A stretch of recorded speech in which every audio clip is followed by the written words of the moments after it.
I do have a thought about it after looking at all the evidence.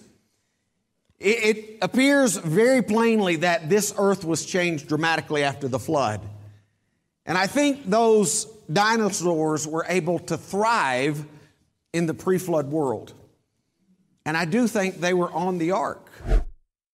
This raises so many different questions here, because the pre-flood world, like especially in the Garden of Eden, let's just start with the Garden of Eden right here.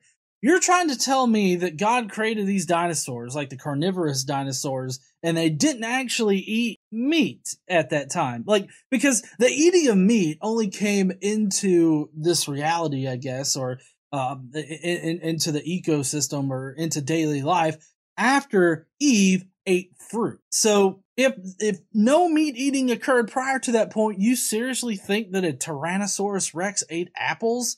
Or ate watermelons or some kind of shit? Let's fast forward a little bit to after Eve had her fruit salad. Let's go to after that point when everybody was starting to eat meat. Do you seriously think that human beings could survive carnivorous dinosaurs walking all over the place? Like, you seriously think that we could survive that shit? Have you ever seen Jurassic Park?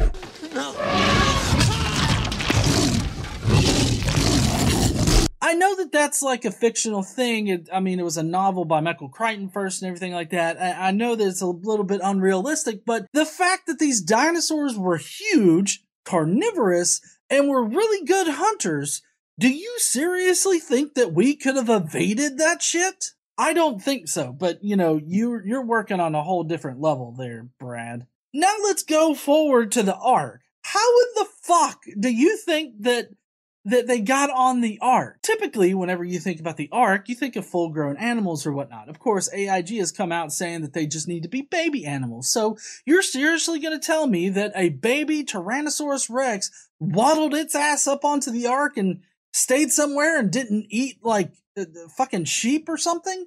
Like, you seriously think that on top of all of the diversity of life that we currently have, he also fit dinosaurs onto the fucking Ark? What were they, eggs? Did he just put 2 of each egg that he knew was going to be a male and female of the species onto the Ark? Is that where, did he store it in some kind of like egg hatchery kind of fucking place? Also, why did those eggs stay in egg form for like like a year that they were on the Ark? You're talking about the asteroid slamming into the Earth, causing more questions than it gives answers. But yet you start bringing up shit that only causes a plethora of questions, and none of them make sense when you try to answer them. And I think after being on that Ark for 371 days, the ramp coming down, I think basically they looked around and realized, hey, we're not in Kansas anymore. They weren't in Kansas to fucking begin with there, Brad. They were in the fucking Middle East. I know that he doesn't literally mean Kansas, but you get what I'm talking about. Like, obviously, they would have gotten off the Ark and known that they weren't in the exact same place that they were. They were floating around for a year. Of course, they would have gone somewhere else. But I'm guessing you're talking about the environment changing. After a year underwater, there would have been no plants. So I'd love for you to explain to us how herbivorous dinosaurs would have been able to survive when there was no plant life whatsoever on the face of the earth. Also, what the fuck did all the carnivorous dinosaurs eat while they were on the Ark? They were there for a year. What did you feed a T-Rex? Normally for a snack, we know the T-Rex would have a goat. We'll try to tempt the Rex now. Keep watching the fence.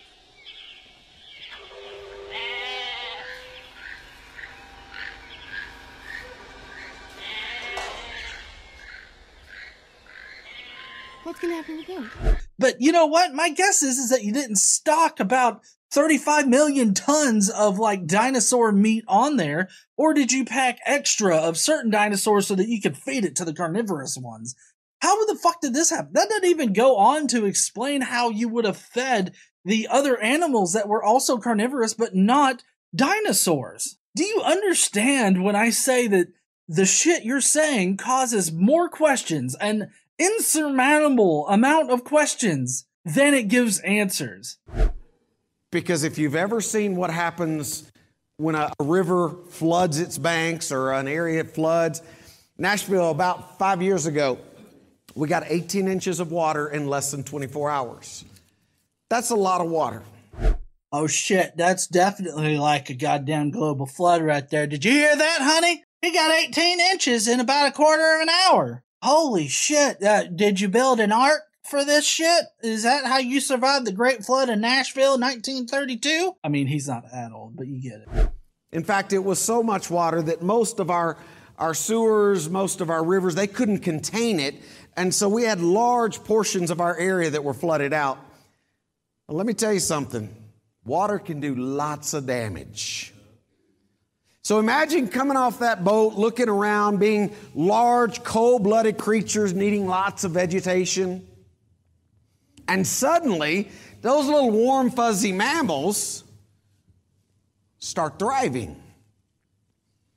I think the Ice Age was kicked off by the flood. In fact, if we had unlimited time, we would go into why I believe that, how I think it fits into Scripture. Wait a second. You think that the flood caused an ice age? The last ice age occurred 2.6 million years ago. But no, obviously, it happened 4,000 years ago. I'm not exactly sure why you think a global flood would have started an ice age. We don't have any records of this ice age happening, which would have been when ice was mostly covering the earth. We don't have any geological, archaeological, or ecological evidence to suggest that it happened that recently. So I would love to know why you completely throw all of the evidence out the window and you go with, oh, the flood caused the ice age. I guess I'll have to peruse around YouTube and find your explanation for that, but I mean, damn, this is some dumb shit.